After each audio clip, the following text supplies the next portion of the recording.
Good morning, good morning. I'm at the Holiday Inn here in Taylor, Texas, and just getting ready. I've already put on my makeup, and I'm gonna go speak at 10 o'clock today to, as a clinician at the Bluebonnet Equine Humane Society Challenge. So Mom and I are getting ready. Mom's downstairs having her breakfast buffet.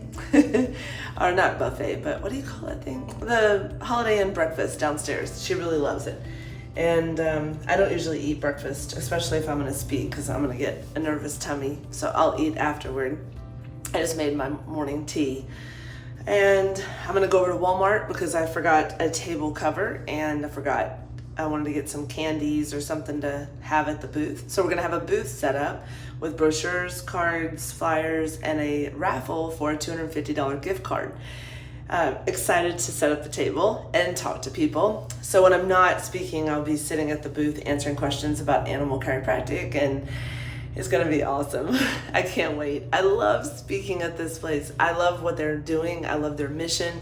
You guys have got to look up online Bluebonnet Equine Humane Society and see what they're doing. They are looking for donations.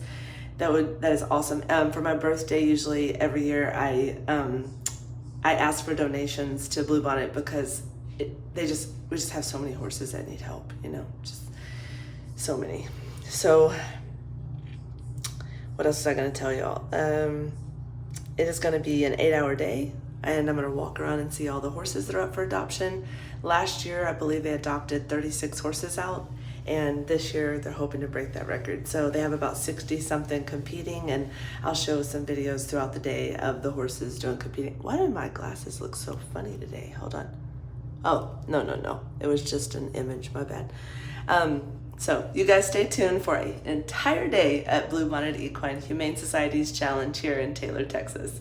And I'm gonna go find my mom. Bye. Oh yeah, and I gotta put my new hat on.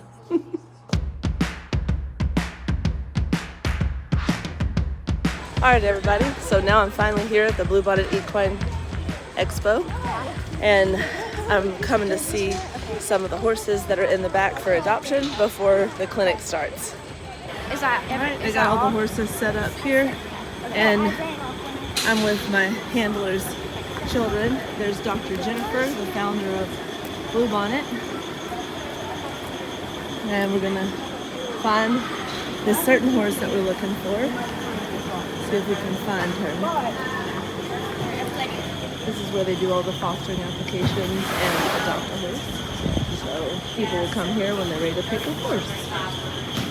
There's just rows and rows of horses here for adoption, and so excited to see all of the horses and what they've learned. So Yeah.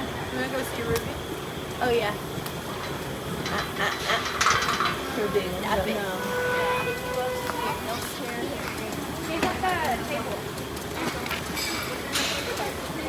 Oh, Ruby's horse right there. I think that's the one I'm working on. The one that's right there, I'm going to be using him as my patient. They decorate all of these for a competition. Look how cool that is. So this is the horse we were looking for. This is Jersey Bay, and she's up for adoption, and I've worked on her many times for Jessica. Jessica is her foster. So we're really excited to come and see Jersey today. It's amazing to finally see her in person again. We missed her so much. I've been working on her. Jessica's had her at her house for a while, so it's so glad to see her. Anyway, I wanted to talk about, real quick, not just how to bandage your horse's legs in case of an emergency, but I want to ask you guys, do you guys know how to take vitals for your horse? No? You guys know? Yeah? Almost. Almost? Okay. Where do you get the heart rate? Behind that. Behind his, Yes. the left elbow. The left really elbow, important. yes. This is the cardiac triangle, essentially, and it's the point of maximal intensity. You can hear the heart on the right side, but you can hear the heartbeats much better on the left side. Horses have a very slow heart rate in that you can hear both heart sounds, the love and the dub. So heartbeats 1 and 2. And a lot of people like to double count those, but you're going to hear distinct if the heart rate is normal, love, dub. Love dub. That's actually one beat. So that's what you gotta listen for. Normal heart rate in a horse, y'all know? For mine, it's between 35 and 40. Correct, yeah, resting 35, 45. Basically, my indicator if a horse is in pain, colic, or in trouble, and they did not just get out of a workout, 60 is usually that indicator. So if you're hearing, the horse is breathing really hard and just came off of a trail, or working really hard, heart rate of 100, that might be normal, but if your horse is just standing there and a solid heart rate of 100, horse might be in trouble, especially you're going to see other signs like colic. Anyway, so I think it's essential that you guys get a stethoscope. You don't have to have an expensive cardiac liftman or anything like that. And this one, I think I can hear little animals as well as big. And you want a nice big head to that stethoscope and hold it right behind that elbow, really nice and tight back there. Okay? Do you guys know how to take a temperature? Yep. Yeah? How do you do that, Carla? I have a thermometer that goes in there behind. Yeah, I like this little flexible thermometer, and all you gotta do is spit on it or get some lube, and you're gonna put in the rectum, little tidbit, tell the horse you're here. This is gonna be very important if your horse is in trouble, that you gotta stay safe too, right? So your horse has a cut on the leg and you gotta get some vitals and gotta get him to the vet, you gotta stay safe. You gotta stay safe when you're hooking up the trailer, you gotta keep the horse safe. And that's why I'm really appreciative of help like Gene or inadequate husbands or anything like that. But you tell the horse that you're here, hey base. You tell the horse that you're here, you stay close, because if he were to kick me, at least I could feel his hip coming at me, and I could get out of the way or get pushed out of the way. And he likes little butt scratches, and you're gonna stick it right in the rectum, okay? Right here, just staying nice and close, okay? That's really good. Now to go over leg bandaging, again, safety is key. I think it's also really important to have some equipment here. Good old diapers. Look how cute they are. Good old diapers make great for, you can cut these out. Okay, they're clean. And if the horse has a lesion on the leg, you can cut them out to what that wound looks like, keep it clean. In terms of keeping the wound clean, there's lots of things like red coat, blue coat, scarlet oil, good old water, saline, eye washes, they're more physiologic, they don't hurt. Peroxide is okay at the beginning, but generally I like to just go with straight water, get it clean and dry and covered. It's okay. Go ahead, it's okay. We're taking names for later. Another thing about safety and the horse, and also recognizing, especially before you call the vet, you want to recognize or describe where the wound is. And that really takes anatomy, but I want to, that's a whole new lesson right there. But what was really important is to identify if this wound is over a joint, okay? Because if something penetrates the joint, you're going to have a whole new estimate of money that's going to be involved, but also quality of life and return to work. So can y'all identify what this is? What joint this is? The knee. The carpus, the knee. Pretty universal. He called me and he said it's over his knee. The front limb, then they have joints in here, right over the coronary band, going in deep. You have to really try to get in deep to hit something over there, as well as the elbow. But these are, these joints in here, like the front of the shoulder, are well covered by muscles, so it's going to be really hard to get in there. The abdomen. Do you guys know what joint this is? The stifle. Stifle, good. Hawk. Good. Fetlock. Fetlock, good job, guys, good. So identifying that a wound is over a place kind of helps me determine how to show you how to bandage or how to wrap that. So then we'll go back to the equipment here, okay? So good old gauze pads, okay? These Band-Aid gauze sponges. What I really want is just something clean to be getting on the ground with them. You have clean materials. Rinse off the wound, get the dirt out of the wound, okay? And using non-caustic materials. Then you might have ointments. This is my favorite. It's a triple antibiotic ointment. Something that I go over in my emergency lecture as well is I might talk about this yellow substance. It's called furosin, right? You guys seen it before? Mm-hmm. This isn't a bad thing, but it has been proven over the long term for wounds to slow wound healing. So your vet may say, hey, stop using that for this particular wound. But it's good to have for sweats as a good vehicle for DMSO. Sterile wound dressing or clean wound dressing, I like to secure it with this. Brown gauze and things like that is really rough on the skin and can actually strangulate a limb. This stuff, if I get too tight, look what happens. Nice. Thing to note, so that's going to be, we're going to call this as our primary bandage, right? It's the first contact on the wound. So we're going to call it in layers, have a primary bandage, okay? Our secondary layer is going to be some sort of support limb to also keep as a barrier to keep dirt. And we're about to travel, take this horse to the vet, or have a surgeon come visit, okay? And so you can buy Gambi type material like this that is just rolled cotton, or buying this is like about $60 a roll. It gets really expensive if you're having to change the bandage every day. So to keep it a little cleaner or a little cheaper, more affordable to manage wounds, is I might have endless amounts of this material that might be a cent or two daily or every change, and lots of rolled cotton, okay? And then as my secondary layer, I might use, these stable wraps? But use a polar wrap. But these stable wraps, the reason why I like them is because see how consistent it is throughout? There's no ridges. I don't like the pillowy stuff. The most important thing about bandaging legs, and we're talking about bandaging and then we'll talk about wrapping. I say bandaging when we're dealing with a wound. Wrapping is for decoration, matchy-matchy, or protection from abrasions when you're riding. But either way, I want a material that's going to be consistent throughout.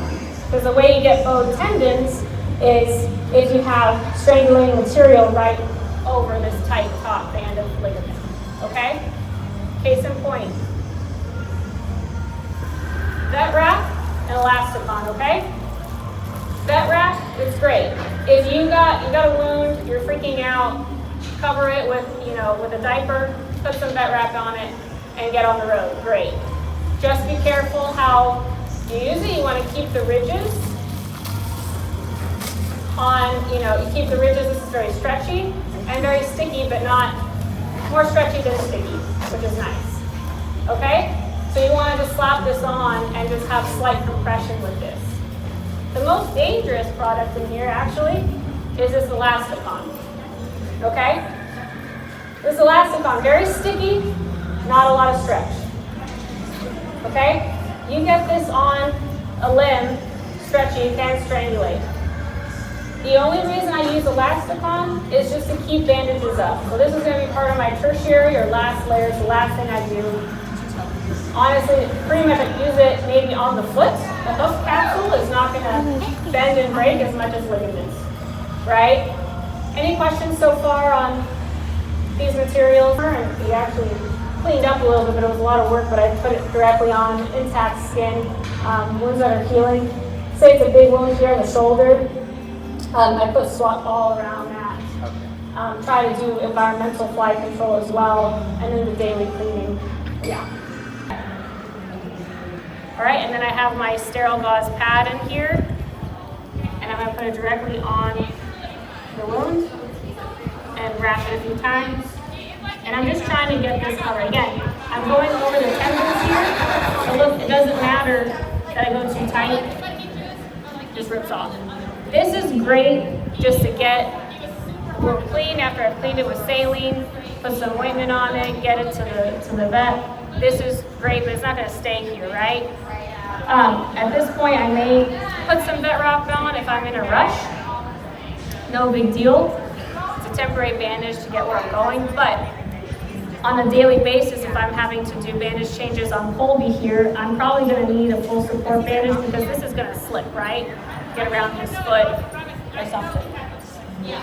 So we're going to use this expensive Gambie here and the vet wrap so you guys can actually get a sense of what it's going to look like.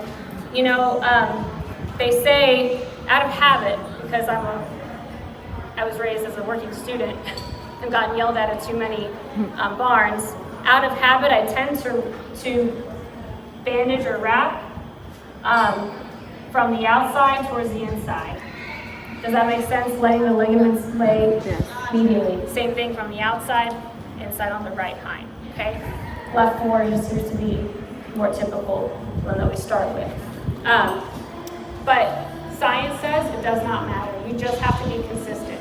What you don't want is to be leaving a bandage on tight, right in the middle of a ligament, like that.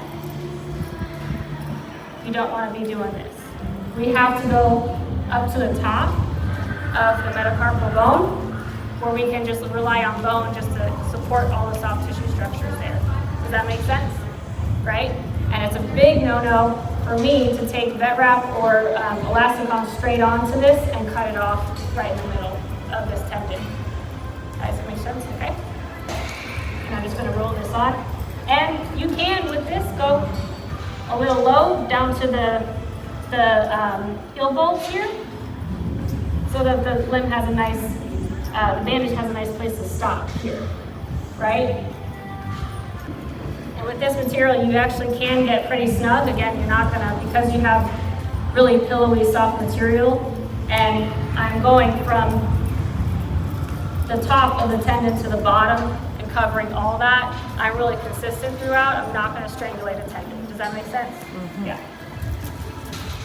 And because I have this secondary material, I can go on with my vet wrap. I like to start at the top, go all the way to the bottom.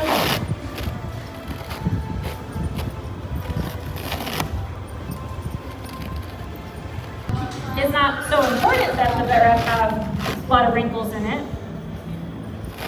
More than the primary bandage doesn't have too many wrinkles in it for the long term. So vet wrap, use the stretch, not the stickiness of it. And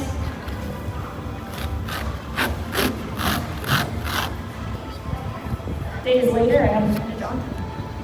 And what you'll notice is I left a little bit of white at the top and the bottom so that I kept pressure consistent throughout, and there's just like a way for like blood flow to kind of escape that I'm not. But again, it's all about the materials you use. It's all about physics there.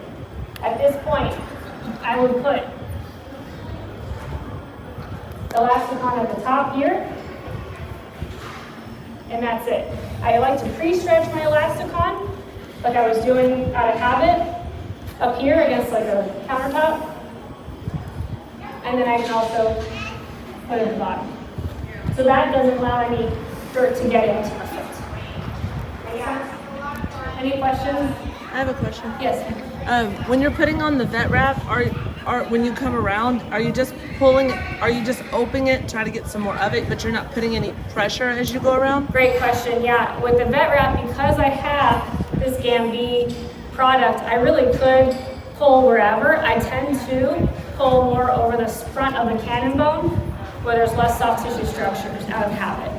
So, guys, whenever you're making practice of this with polo wraps, and I don't have polo wrap. Polo wraps are fleece, and so they're soft. Probably very important that you learn how to put those on. However, science has told us that they do nothing for the tendons. They do no support. If anything, they increase heat in the tendons. So the only time I'm putting fleece wraps on my horses, and even though I like the matchy and I'm a dressage person and like to be cute, it's just to be cute for a clinician, and that's it. But riding out in the field, anything like that, or just doing dressage, about the only thing that Colby wears are bell boots to cover his feet because he has shoes on all 4 feet. But aside from that, I don't use fleece bandages. That's where you can get in trouble. There are fleece bandage liners. This is a stable wrap for horses that are in the stables for long periods of time standing. And again, you want to be careful about doing just this, especially this type of material.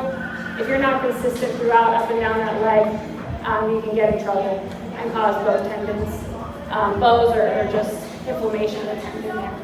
Okay? When I have those animals is to find out if that joint is moving or not moving.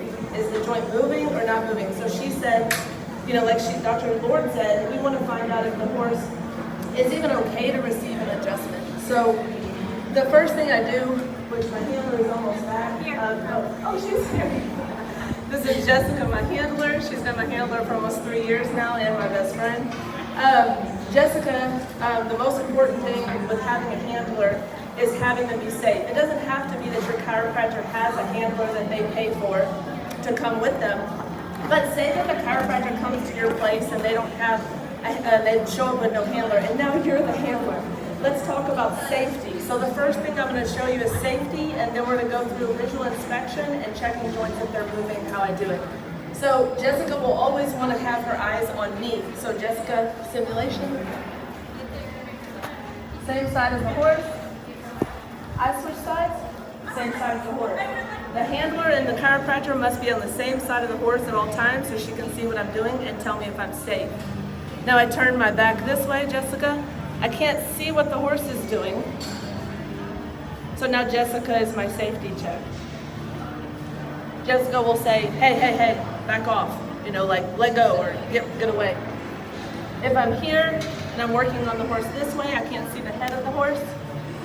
Again, Jessica is telling me if I'm safe or not safe, and she'll say, hey, put his leg down, and I'll just put it down, and I'll move away. So safety is super important when it comes to this, and when I get on the ladder, or if I'm back here doing a tail pull, Jessica and I communicate, and I'll tell her I'm doing a tail traction. Sometimes I do these for horses that have lower back issues to decompress their spine, and I'll say, Jessica, I'm giving him some weight, okay?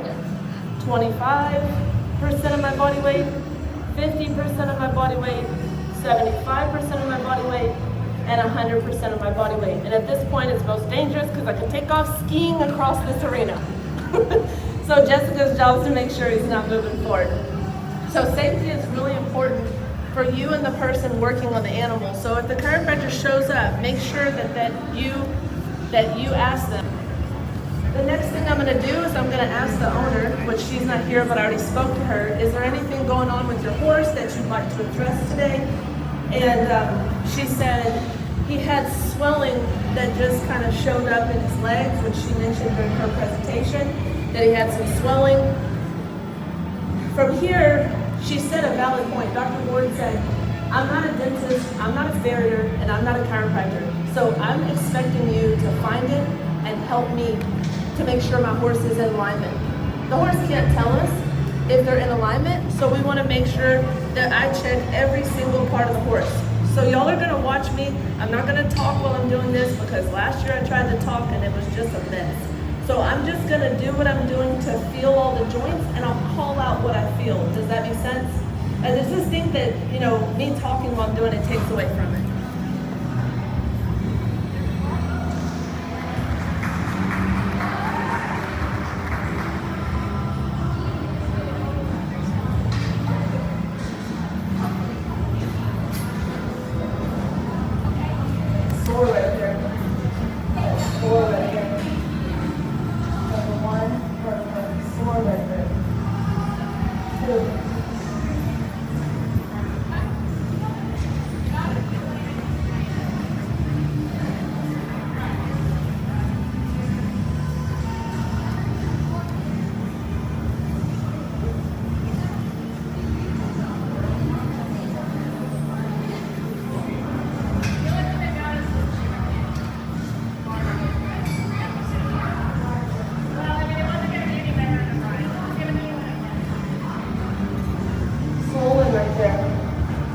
Swollen right there. So something's going on there. She said she wasn't sure. It's been going bigger and smaller. She already told me about this one.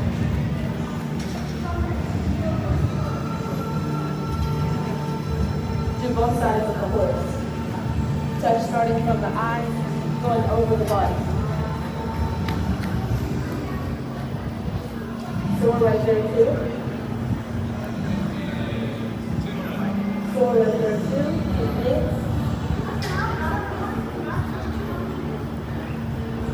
sore right there in the ribs on the right side at rib number 9 to 10.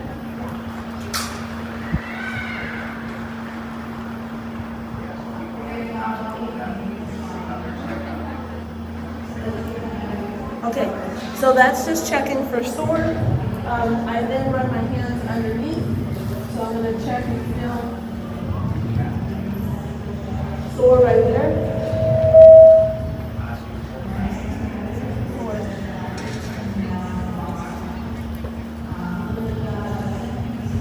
I go underneath and I feel growing. The inside where they did have the gelding scar, where they gelded them.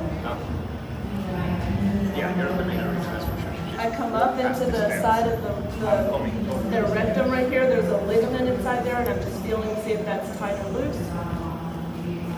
I come inside here, check the opposite groin, where the gelding scar is. A lot of times when they geld them, they'll get scar tissue, and they can have a lot of sensitivities, and that can misalign their pubic bone.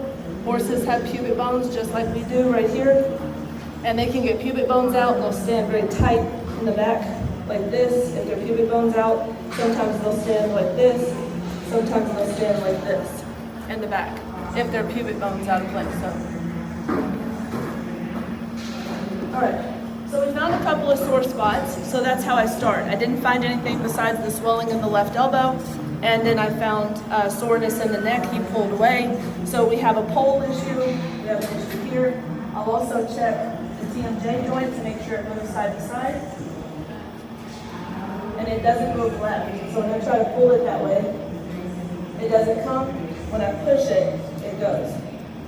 And a lot of that's just the feel. But chiropractic is all about motion of the joint. So now my job, after I find the areas that are sore, is to take notice to that is sore for him. At this point, I'm going to check motion. So chiropractic is about free motion. If the horse has something stuck, and one of my clients hates when I say this word, but I'm going to say it anyway, stuckage. It's just stuck, you know, and chiropractic is about having that. In the chiropractic world, the medical term for it is subluxation or misaligned. He's like, can you fix that? So I've adjusted him last year, so I already know his behavior, but if I didn't adjust him last year, I would put him through some motions to see if he helps or he doesn't help. And what a lot of people don't realize is that if he's not helping, Jessica will help me help him. So Jessica is going to, you'll see, she's going to help kind of guide him. We're going to act like he's new to chiropractic, although he's not. So check 6 motions of the neck that I'm going to check. That's just to get his attention on me, down here. I check for if there makes any sound. The horses, if they make a sound right here, a body worker taught me this. If you tap here and it's popping in their eye, you can literally hear a pop, pop, pop, pop, pop. That's an intracranial pressure inside the eye that links to the brain. So if you just lick and chew when I tap there. Check everybody out. All right, so now 6 motions. Just turn this way. All right. The first is flexion. So his head should go down 45 degrees. So I'm going to pull down. And it is a struggle to do that. It should go up 45 degrees into extension. And it does. But it does not go down. So see, I found something not motioning. That's my job. Rotation, left. Rotation, right. Oh, he's so happy I'm gonna fix it. All right, then we're gonna laterally flex. I know, it's to the right. So he's showing me down and to the right. Down and to the right is the motion to adjust it. All right, so Jessica, we're gonna go right lateral flexion. And how I do that is I'm just bracing my hand and I'm just asking him to turn right with just his head, not his whole neck.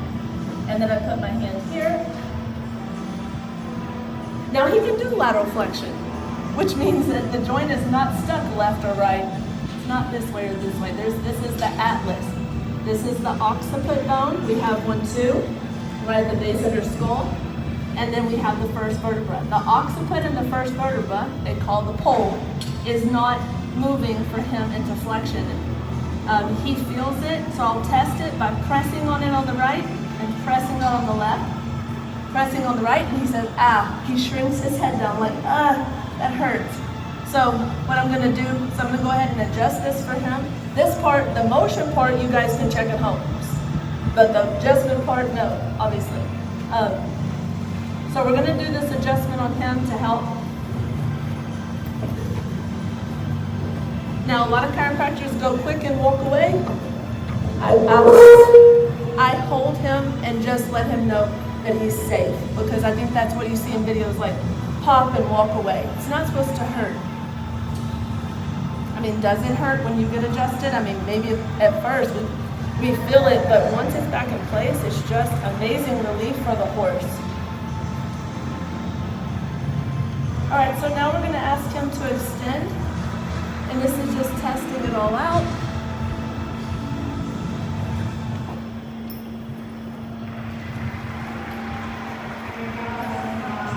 And now we're going to ask him to flex. And that's what you want to see. Down and easy. Down and easy. Very pretty. All right. I'm going to give him a moment and stop touching him so he can process.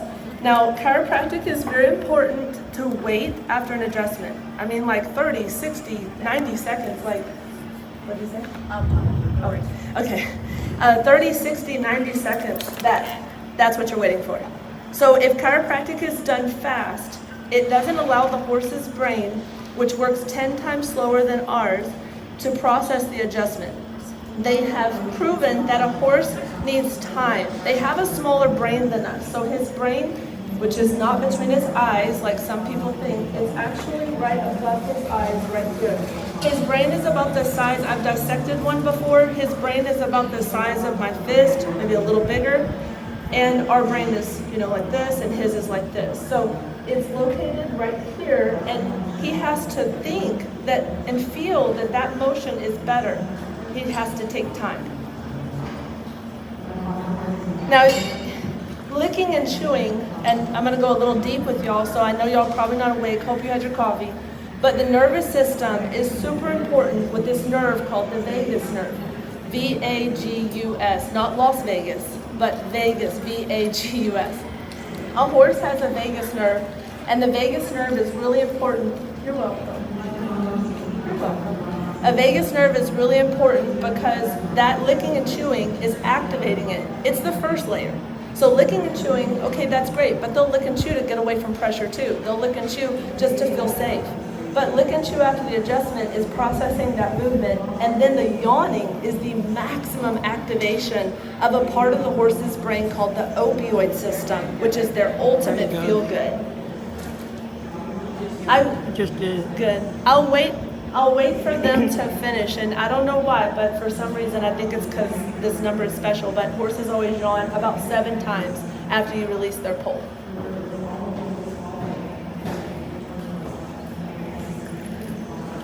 Now, the horse's next indicator, once I go back to find sore, is they'll blink. Now, we're not looking for a basic blink, which is once every 3 seconds. We're looking for like a hard blink. So I'm going to touch each one of these bones. And how many vertebrae does a horse's neck have? Does anybody know? Thank you. 7 vertebrae in a horse's neck. Birds and chickens and ostriches have 17. So 7 vertebrae. So we're going to touch 1, 2, 3, 4, 5, 6, 7. And last time, 1, 2, 3, 4, 5, 6, 7. And those are fine. So now switch sides. I think his pole was out for a while. He didn't work much this summer because it was too hot. So I think he might have, horsed around and got his pole out. All right, so now we're going to check 1, 2, 3, 4, 5, 6, 7, 6, 6. So 6 blink, and 6 was a kind of pull away. So we're gonna adjust vertebra number 6. Now 6 is a nerve. There's lots of blinks with 6. So 6 is a nerve that goes down the front of the leg. So after I do 6, I'm gonna want to check that whole chain that goes down this leg. So we'll show you that one. Okay, so now chiropractic has to be done quick. And you know, you see on TikTok, like, why do they do it so quick? It's called high velocity, low amplitude thrust. So we have to go high speed, but not a lot of force. So we have to do it quickly in order for the joint to cavitate or move. Does that make sense? So I'm checking motion of the pastern, the whole leg, the knee, the elbow. Okay. So I go through each one of the joints, like I was saying, but the leg joints, I always like to release from the rear to the front, but I'm not going to go through the whole process, but normally checking if every joint is pumping.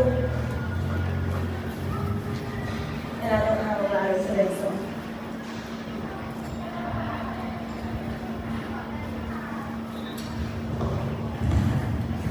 Checking if he can sway side to side, grabbing him at the tail root, and they should be able to motion their pelvis back and forth and back and forth. So those basically, I'm not going to go through the whole single protocol because we don't have enough time. Is there any certain issues that you would want to know? And this is, I guess, a great thing people always ask me is, how would I know what kind of things can be adjusted? Like some of the presentations of it. So does anybody have a horse that they're kind of thinking, do they need chiropractic or they're not sure? Yes, ma'am. I had it going, he had an issue with his hops, like they were out there, but he really didn't sit like that. It just happened before it started, like after. Yes, where his hops were spread far apart. Yeah, he if I touch the spot on the back of me, like the head, like kind of right to the color on the top, Yeah. he would kind of sink down and kind of move away. And That's I a- did pop it a couple times and try to massage it, but no matter what, it just didn't. Yeah, that's a great question. So the nerves that come out of the low back, so we in the low back we have 5 vertebrae here, and then we have the os coxa bone, which is right here. And then the sacrum, or the sacrum is the bone shaped, like it's long, it comes from the low back, and us it's shaped like a butterfly, it's like a triangle upside down. So the nerves here that come out of the sacrum go down the back of the leg and form the sciatic nerve. So his nerve, the sciatic nerve, comes down, goes through the hamstrings, and then comes all the way down behind the hock. So with your horse, in that instance, if we had like sciatic issues, we would be able to know by checking and seeing if he could butt tuck.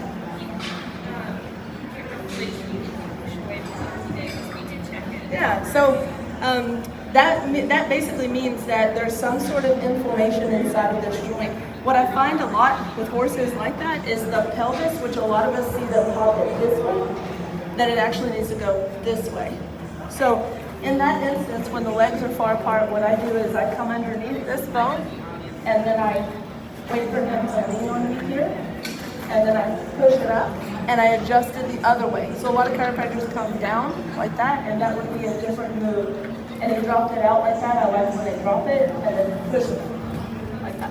I'm not applying any pressure with him, but in that instance, that would help to not have the pelvis rocked forward, and that would help the hocks to calm down.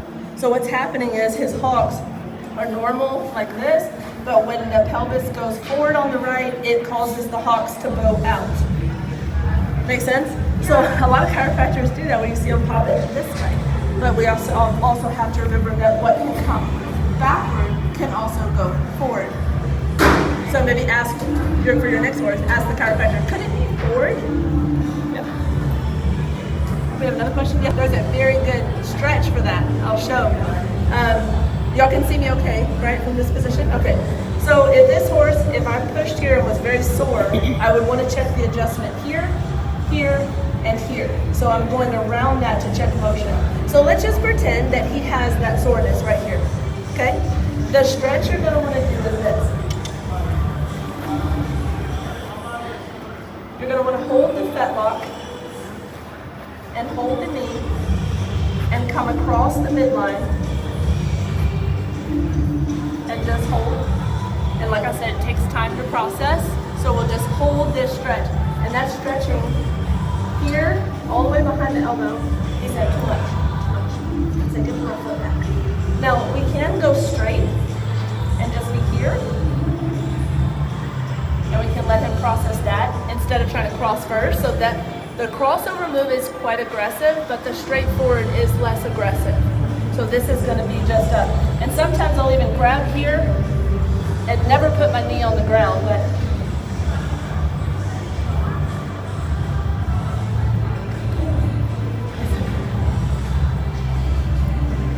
like that. And then just sit down and let him process that. So start by pulling that forward from the shoulder. And he licked and chewed because it felt good. Next question.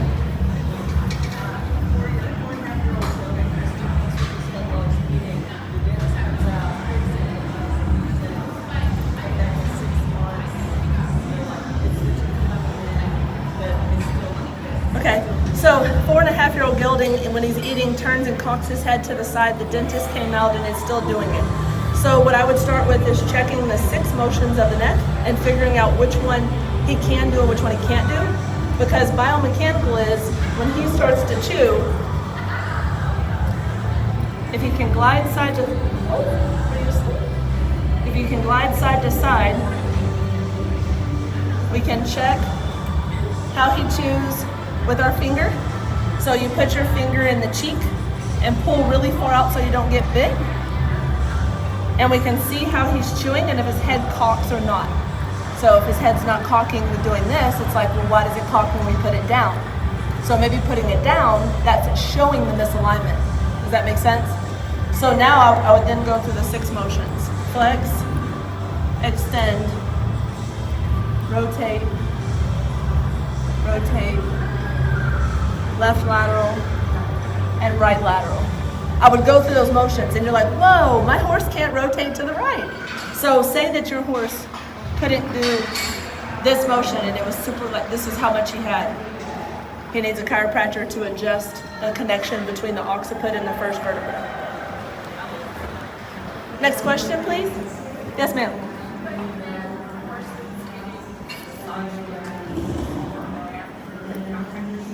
That's a great question. People always ask that in the human world too. Do I get a massage before or after? I think it could apply to the situation. So let's say that this horse was rock hard, really tight. I'm not a vet, but maybe the vet says he has a selenium problem or a magnesium problem or something like that. We could get the massage or body worker to come before and then do the chiropractic. Now say it's this horse who's very loose. I would do the massage after because it would help the adjustment to process and get out any soreness. So it is situational. Next question? Yes, ma'am. So my little gelding is the exact opposite of her gelding, where his butt is tucked under and his back legs are super tight. Like when I pick up his back feet, his cock comes up under his belly. Close. Yeah, Close. Stands Okay. all the time. So she's saying that her horse tucks his butt, his hocks are really tight, and he walks like that. Now, that would be cord tension, so the horse is trying to basically adapt to something higher upstream. So if he was tucked under with his butt right here, and I saw he was tucked, I can't go do a butt tuck. He's already butt tucked. So I would go up here and check the whole 6 motions, touch each one of the vertebrae, go to the withers. Oh, I find a wither problem. Most commonly, you're going to find a wither problem because a horse has 2 sides. This is the pusher, and this is the puller. And if the pusher's not right, something's wrong with the puller. Does that make sense? Yeah. You can look at a horse and literally see, when they're walking, this is looks like a totally different horse. Like one end of the horse is free motion striding, and the back end is choppy, right? They're not cross-tracking. So say he's over cross-tracking, he's overstepping because he's so tight, right? I would start by having the horse only worked on the neck and the middle, and don't touch the rear end until the nervous system has time to catch up and understand. Okay. Yes. Next question? What else say? Well, when in doubt, always have a chiropractor come and run hands over a horse. So, like I said, I go over this whole horse, I check every single joint. A chiropractor's job is to find it and correct the motion. So we want to make sure that we're making sure every joint is free. So I know that she has an issue here, so let's say here.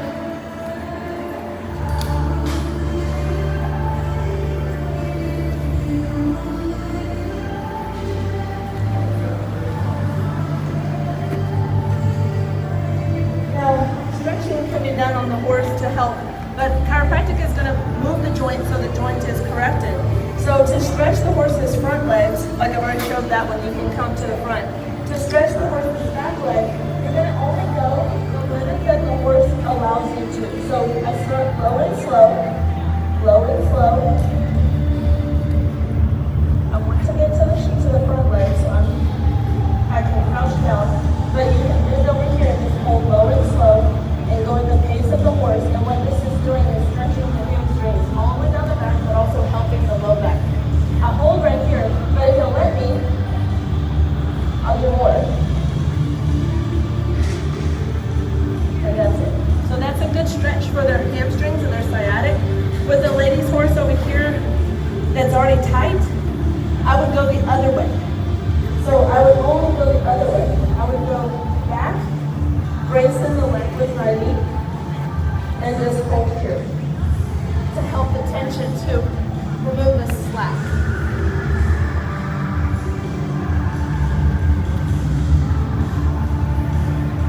Shoulder problems, back problems, won't turn to the right. Well, they got problems to the left and they can't stabilize.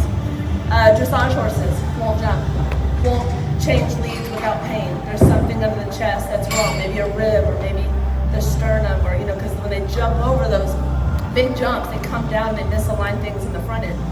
A heel horse has to pull, a head horse has to grab and pull, so there's different functions for each horse, but they're going to have different biomechanical problems depending on the horse.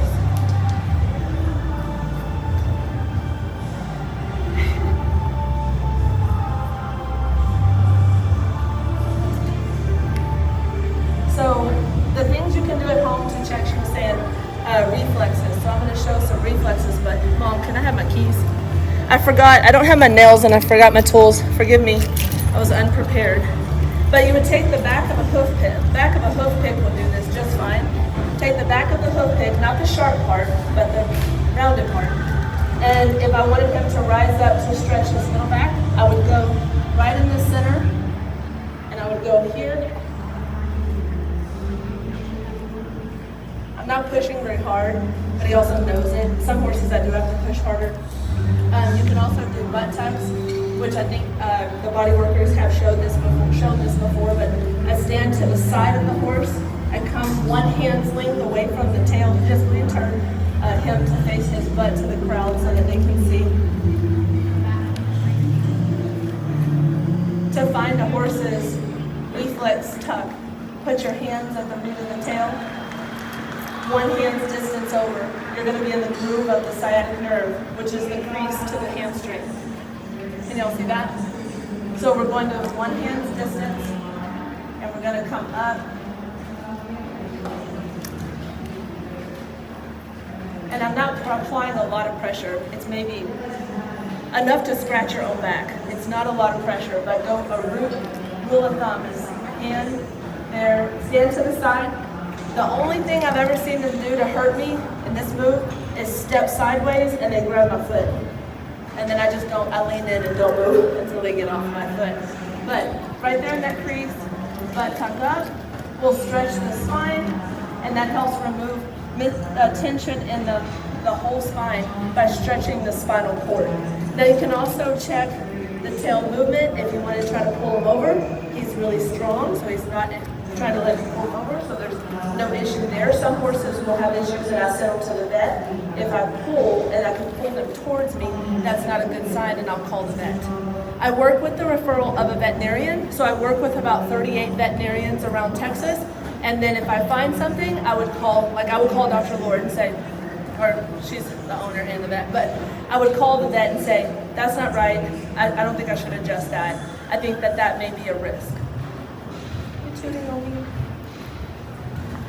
Take your tail out so you can show this. So I also do tail stretches, but They're hard to do at home, but you can do tail stretches by wrapping your hand and have the tail here, and then just giving a gentle tug. There was a study that found that tail traction is highly effective in horses and stretching their back. Now, he's putting his head to the ground, and I'm pulling, and like I said, I do it this way.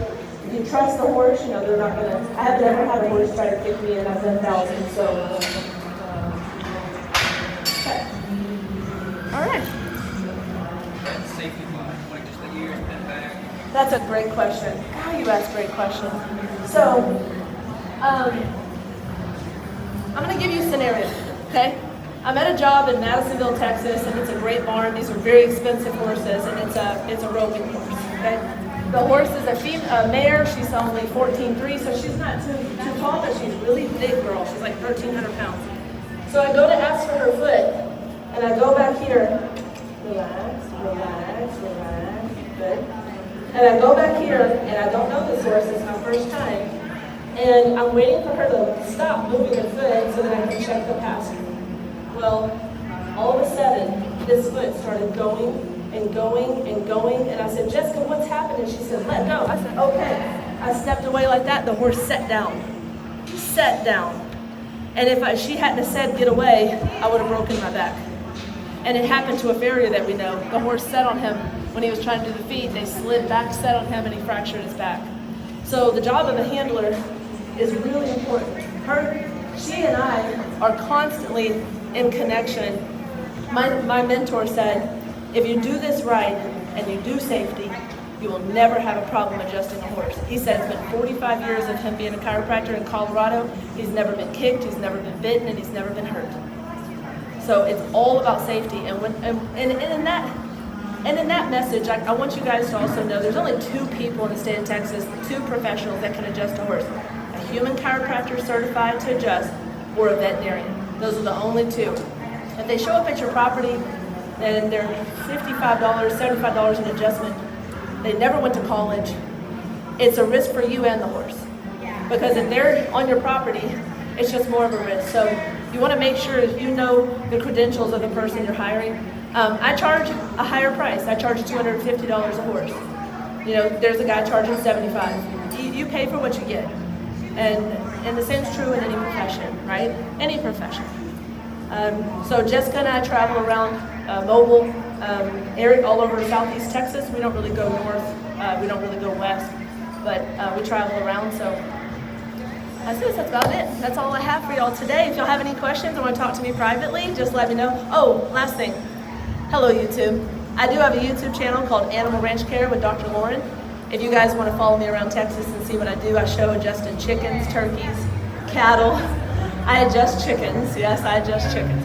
Funny story. When you get a call from a lady about a chicken, and the chicken got its head stuck in a fence for 4 hours, it won't lay, it won't eat, it won't cluck.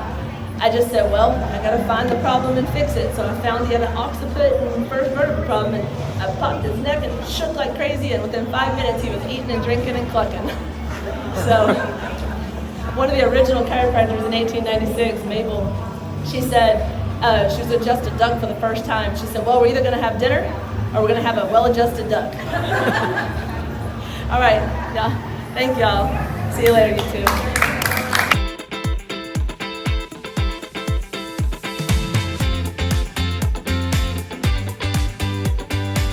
Jessica and I had a really good presentation today, and we did a really great job.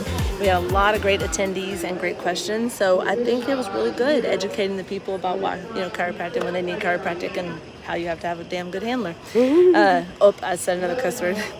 But anyway, with that being said, we're about to go walk around and see some of the horses, and I'm going to show y'all some of the challenges and see them. All right. So Mom and I are having a great time at the Expo, and we were just talking about how Tim made our shirts, and we love these shirts. We're trying to figure out a way that we can start selling them, and so you guys can buy one and rep them. But let me show you the back of Mom's shirt. Hold on, look. That's what Tim made Mom. Supportive Mom. These are our new shirts. It's awesome. Love them. Forgot my brush. So I ran into one of my dear clients from Navasota, Texas, and she had me out to adjust 2 of her horses. And do you know, they're great horses. And I'm so happy to run into you. But funny story, I left my blue water bottle that said Bluebonnet Equine on the side like 5 or 6 months ago, right? And she was like, I'm gonna bring it over, but it was so far. And she's like, I don't drive at night. Y'all know how that goes, right? And so I just ran into her, and guess what? She brought my blue bottle. I'm so excited. Thank you so much. I'll get it to you. Okay, cool. Thanks.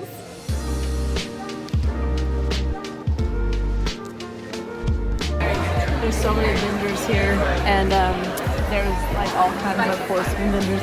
But I actually have a booth at this event as well. Let me show you guys the booth. So there it is, and we have, similar to what I did at Finland, benefits of chiropractic, the brochures, which I revamped, and we're doing a giveaway for $250 gift card. People are signing up. And then we have this big old thing of candy here, some Halloween pumpkin candy, and this is our booth at the Expo. Jessica's kids are working it for me because I'm never over here. So lots of other vendors around. I'm gonna take a look and see what else I can see, but all kinds of things. Such a huge event. So I'm sitting here at my booth, and Jessica's daughter comes up to me and she said, do you have $5? I said, yeah, I got $5. And I'm thinking to myself, how's she gonna pay me back? I don't know. But she's like, I'm getting you something, but I can't tell you what it is. She did this. There's a booth. Look at this. She got my horse Bodhi drawn by this lady over there. Look at her tongue. Look at her tongue. I'm telling you, that's so appropriate because Bodhi is like, has an attitude. So she's sticking her tongue. Anyway, she said, I spent your money on something for you. She's so cute. Hey guys, I ran into another one of my clients with Cedar Creek Saddle Club. Let me see here. There we go, Cedar Creek Saddle Club. And she does mounted archery, and I've been working on her horse Faith since she adopted her from TMR. Yeah. It's been about 5 years now. So ran into someone else that I know, and I missed her presentation. I'm sorry about that, but I did my presentation and she was right after, so I missed that part. But how'd she do? She was really good. She settled in. We didn't shoot anybody. We got shots off. It was a good day. That's good. Oh, it's so cool to run into you. Yes. All right, well, y'all stay tuned for more info. So look who I ran into, you guys. It's Jennifer Skinner with JRS Performance Horses in College Station. I just saw you. She's one of the judges here at Bluebonnet Equine Humane Society's challenge here at the Williamson Expo Center. So I just ran into her. She's doing some great judging today. And a lot of horses, huh? Lots of horses. So she's the lots best of good ones this year. Man, so, it's type of competition this year. So after we left you yesterday, we were driving, and my mom said, how does that woman know so much about riding horses? I could not answer her.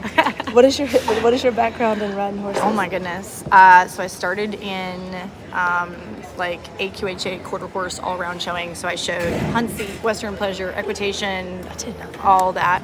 And then I switched to barrel racing and rodeo by the time I was in middle school and high school. Seriously? And then in high school, I was an exercise rider at a thoroughbred racetrack. Oh. So I rode race horses. So you've been riding horses since how old? 4?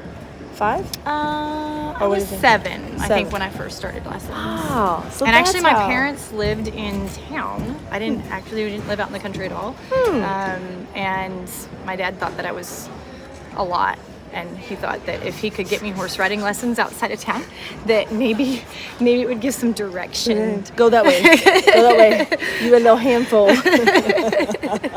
Well, I did not know that. I knew you worked for a veterinarian for many years. And I know that's why you know a lot about conditions, but I didn't know. So 7, so that makes sense. Yep. So ride horses made a transition into being at a vet with horses. Yep. And then now you know the medical and the riding side. My plan as a young person was that I wanted to be a horse trainer. That was my whole goal in life. My dad told me that I needed to be a pharmacist.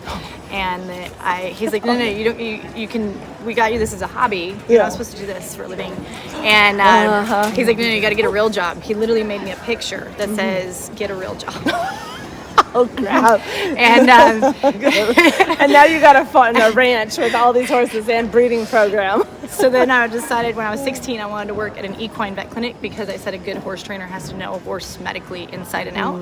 And so I at 16 started doing work experience through my school. Wow! So I could work at a vet clinic, and I worked there for 10 years. See. And that's why you know so much. I became the director of the radiology department and took all their X-rays for horses and things. Wow, assisted in surgeries. Well, I never told y'all guys this, but she has a Facebook page, so you can find her on a Facebook page if you want to look up her stallion. His name's Bully's Legacy, Bullys Legacy, and also she has a page called JRS Performance Horses on Facebook. So if you guys want to follow this amazing woman as she travels around the country and just got back from Kentucky and all over these places she goes, feel free to check her out and watch Bully's Legacy. But I love being on her health team for her stallion. So We appreciate you so much. Thank you. Thanks for talking.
And Pro Division. So come on down.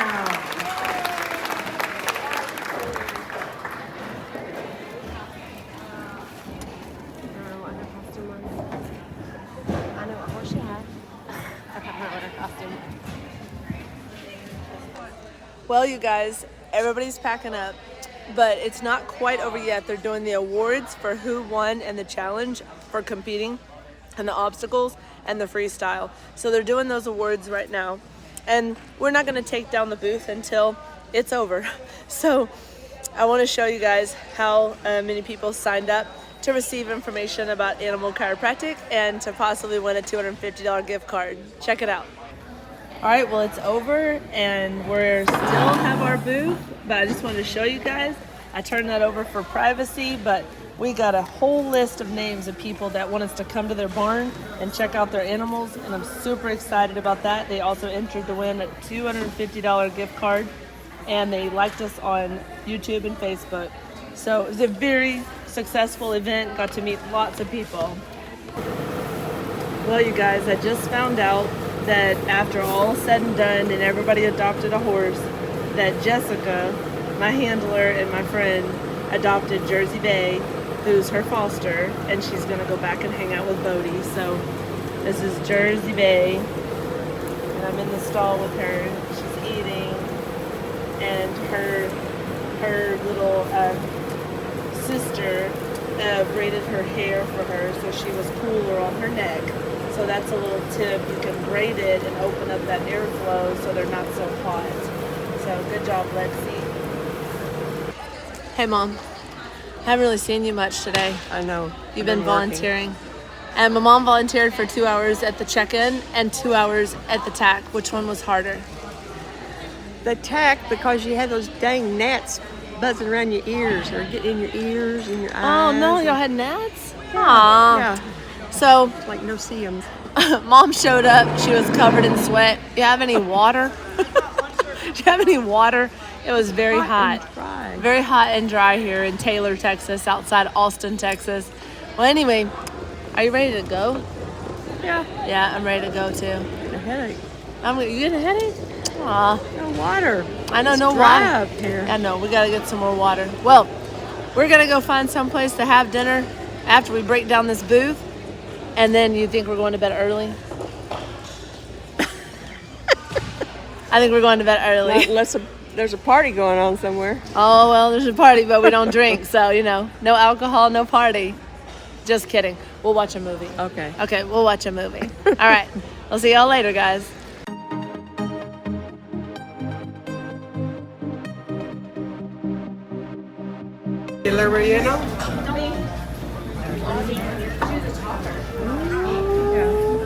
Stuffed avocado, enchiladas.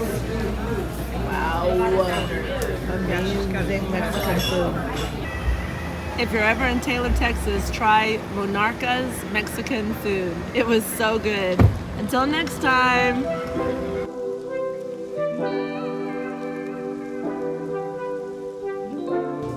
All right, well, it's day 3 of our trip together. Mom's packing up her bag and trying to figure out how to take all the things from the fridge with some ice in it. And I'm putting on some makeup because we're going to a baby shower on the way home in College Station.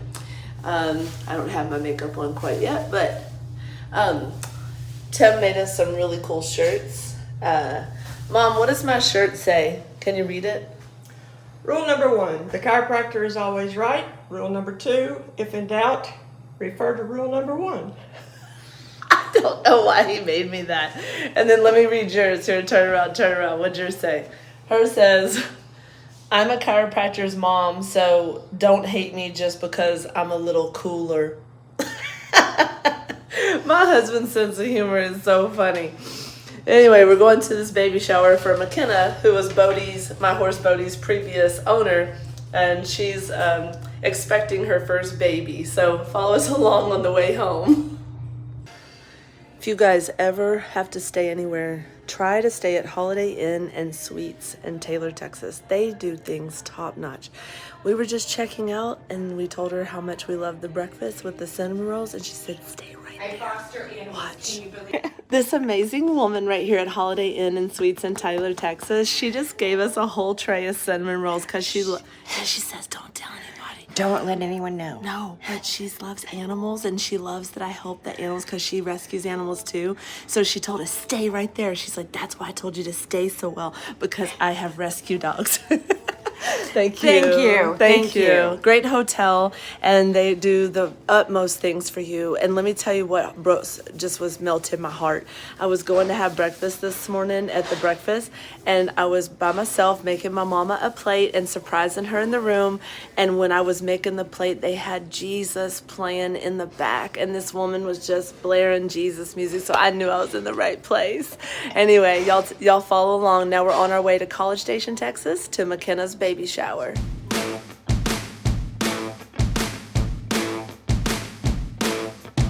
So Mom and I are on the road. Say hi, Mom. See, I told you. Mom and I are on the road, and I was looking at the map, and I was trying to figure out where we're going, and then I looked down to check a text message from Jessica. They got back home, and they got the adopted horse, Jersey Bay, unloaded. And I was looking down to see how it went unloading her, because she got quite antsy on the trailer, pawing and moving the trailer around a lot, and she was sweating and she just wanted to be out. But I was trying to talk Jessica through it. So anyway, I was looking at the text message, and Mom's like, this car in front of you is turning. And I was like, thanks for being my co-pilot, Ma. And she's like, well, I'm just trying to look out for myself so we don't get in an accident. So she's a very good co-pilot, and I haven't kicked her out. So, you know, she made it, we made it, right? Smile. And I'm telling you, between her and Jessica, I'm not gonna have anybody talk on the camera with me. It's just gonna be me. You've got that cowboy bumper thing in front, and if you hit anything, They're gonna be destroyed? you're gonna be climbing all over them. There's nothing left but a greasy spot. See? So I'll pay attention to the road better. She doesn't like that I video while I'm driving. But as you notice, Mom, look where my eyes are. See? I got that. My eyes are straight, just like all y'all didn't. Some people had comments about that too, Mom, so I took them seriously.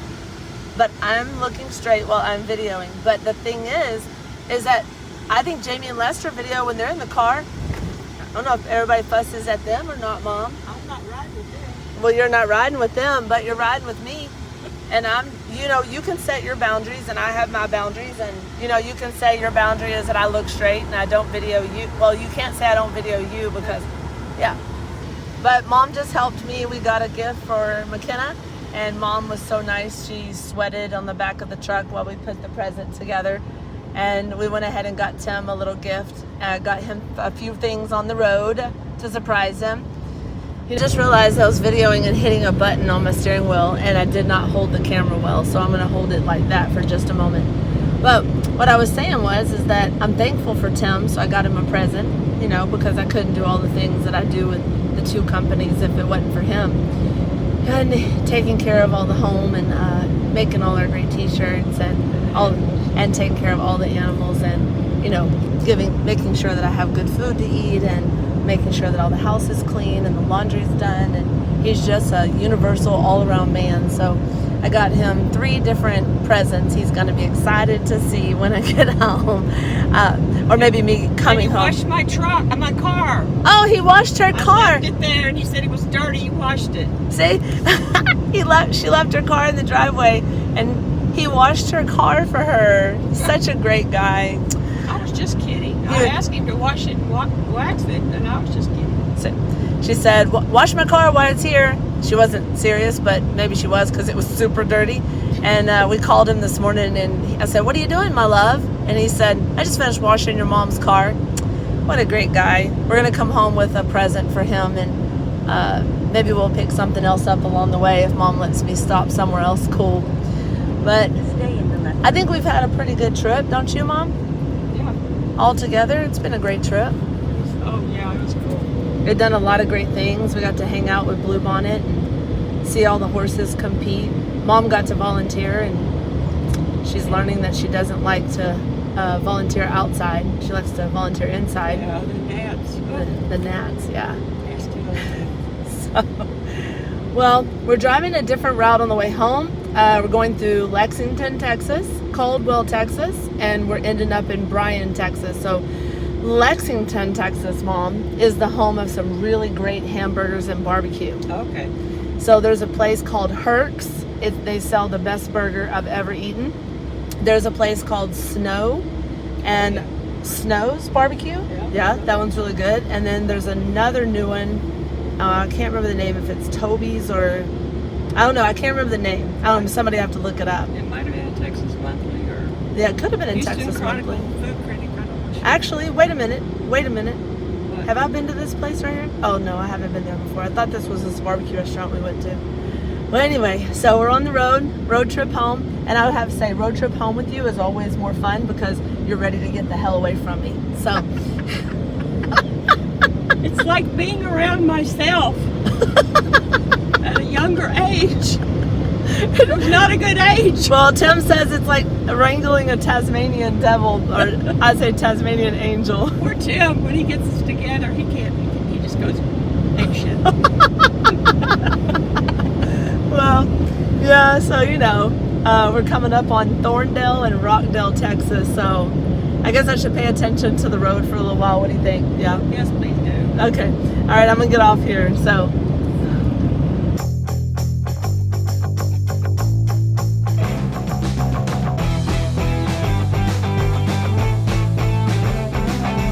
we just arrived at the baby shower location over there. I'm going to check it out. Car, I saw this pretty butterfly.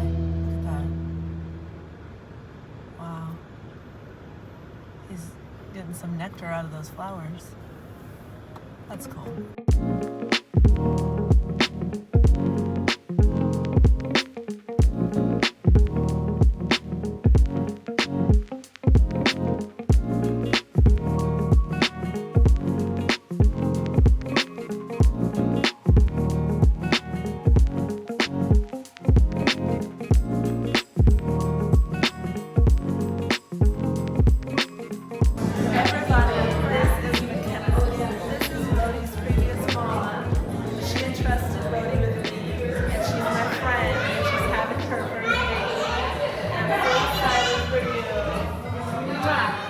She drove all the way here to see you. Love you.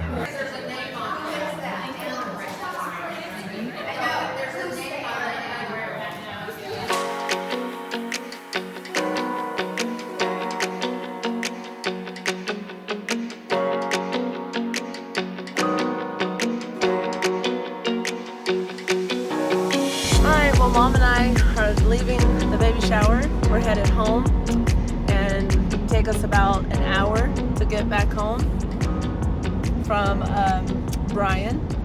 Well, we've been on the road for, I guess, a minute, so an hour and 20 minutes. But we're headed home, and it's been a long weekend, but it's been a great weekend filled with lots of great adventures. Right, Mom? Yeah. Okay. And so, so I hope you guys enjoyed watching us on this journey, Friday, Saturday, and Sunday, which is a longer video I did for a 3-day adventure with Mom. And I hope that you learned something along the way, and I hope that you subscribe below and like or comment, and I'll respond to your comments. I look forward to y'all watching my future videos and following me in this animal ranch care journey across Southeast Texas.